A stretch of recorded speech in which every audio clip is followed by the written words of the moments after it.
तो हेलो दोस्तों, welcome back to new video of this YouTube channel. आज हम लोग पढ़ने वाले हैं प्रकाश के परावर्तन तथा अपवर्तन चैप्टर के फॉर्मूले। तो सबसे पहला फॉर्मूला है वक्रता त्रिज्या और फोकस दूरी में संबंध। तो ये होता है r बराबर 2f। इसमें r होती है वक्रता त्रिज्या और f होती है फोकस दूरी। उसके बाद में दूसरा फॉर्मूला है गोलीय दर्पण के लिए फोकस दूरी का सूत्र। तो ये होता है 1/f बराबर 1/v प्लस 1/u। ठीक, यहाँ पर f फोकस दूरी होती है, v होती है प्रतिबिंब की दूरी और u होती है वस्तु की दूरी। ठीक है, तो इसमें से अगर आपको एक भी चीज दी जाती है तो दूसरी चीज आप खुद से निकाल सकते हैं। ठीक, उसके बाद में है गोलीय दर्पण के लिए रेखीय आवर्धन। तो रेखीय आवर्धन को हम लोग लिखते हैं m से। ठीक है, और उसके बराबर में लिखते हैं h2/h1 और h का मतलब यहाँ पर है हाइट से। हाइट यानी कि जो वस्तु, h2 क्या होता है प्रतिबिंब की ऊंचाई और h1 यानी कि वस्तु की ऊंचाई। ठीक है, वो बराबर होती है माइनस का v/u के, और v और u होती हैं दूरियां।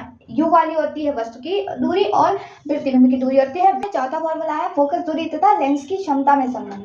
लेंस की क्षमता को लिखते हैं p से, कैपिटल P से। ठीक है, बराबर होता है 1/f जब मीटर में दिया जाता है। ठीक है, और इसका जो फॉर्मूला जो यूनिट होती है वो होती है डायोड। ठीक, उसके बाद में है लेंस का सूत्र। तो जैसे दर्पण का सूत्र होता है 1/f बराबर 1/v प्लस 1/u, वैसे ही लेंस का भी सूत्र होता है 1/f बराबर 1/v माइनस 1/u। उसमें प्लस होता है दर्पण में और लेंस में माइनस होता है यहाँ पर। ठीक, उसके बाद में है लेंस का आवर्धन। तो लेंस का आवर्धन भी मतलब आवर्धन है तो इसका मतलब m से ही लिखा जाएगा, लेकिन यहाँ पर सिर्फ इतना चेंज होगा कि v/u रहेगा। माइनस का जब अगर उसके दर्पण के लिए निकालते हैं तो माइनस हो जाता है v/u, लेकिन यहाँ पर प्लस का 1/u रहेगा। इसके बाद में आता है क्रांतिक कोण एवं अपवर्तनांक में संबंध।